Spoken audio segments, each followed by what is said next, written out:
নিজের নামে লাগানো পোস্টার নিজের হাতেই ছিঁড়ে ফেললেন কুণাল ঘোষ। শুধু তাই নয়, কর্মীদের পোস্টার লাগানোর জন্য ধমকও দিলেন তিনি। এমন কাজ তিনি পছন্দ করেন না বলে দলের কর্মীদের করার নির্দেশ দিলেন বেলেঘাটা কেন্দ্রের তৃণমূল মনোনীত প্রার্থী কুণাল ঘোষ।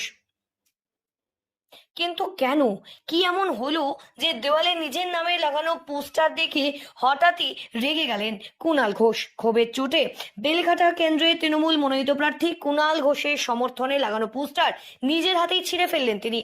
তার অভিযোগ, সেই দেওয়ালে আগে থেকেই বেলেঘাটা কেন্দ্র থেকে বামফ্রন্ট তথা সিপিআইএম মনোনীত প্রার্থী পারমিতা রায়ের সমর্থনে লাগানো হয়েছিল পোস্টার।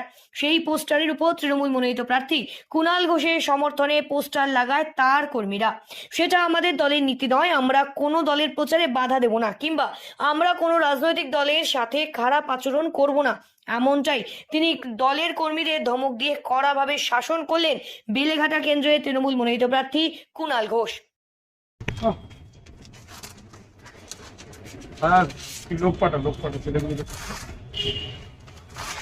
সিপিএম এর কাউকে বল সুন্দর লাগে না, কোন ছেলে জানি না, তুই তো কাজটা দায়িত্ব নিয়েছিস। সিপিএম এর পোস্টার এনে আমাদের ছেলেরা লাগাবে। আরে যে তার পারে উপরে আমার তুই তো পড়বে পোস্টার না। লাগিয়েছিস, সে লাগবে কেন?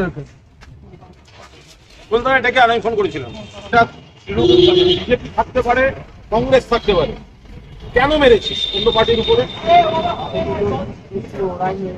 বারণ করিসনি কেন?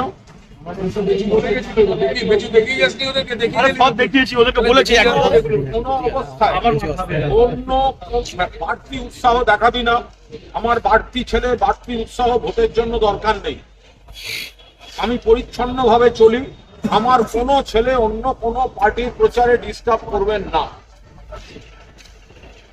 অন্য পার্টির এভরি রাইট আছে, তারা পোস্টার মারবে, আমার কোনো পোস্টার অ্যাটলিস্ট তাদের উপর পড়বে না।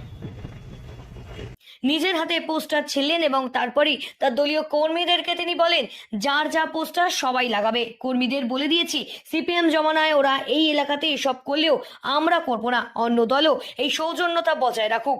আর এই বলে তিনি তার কর্মী সমর্থকদের রীতিমতো ধমক দিয়ে এইটাই নির্দেশ দিলেন, যাতে কোনো দলের পোস্টারের উপর কিংবা দেওয়াল দখল করে পোস্টার লাগাবে না, এমনটাই কিন্তু ধমক দিয়ে বললেন তিনি তৃণমূল প্রার্থী কুণাল ঘোষ।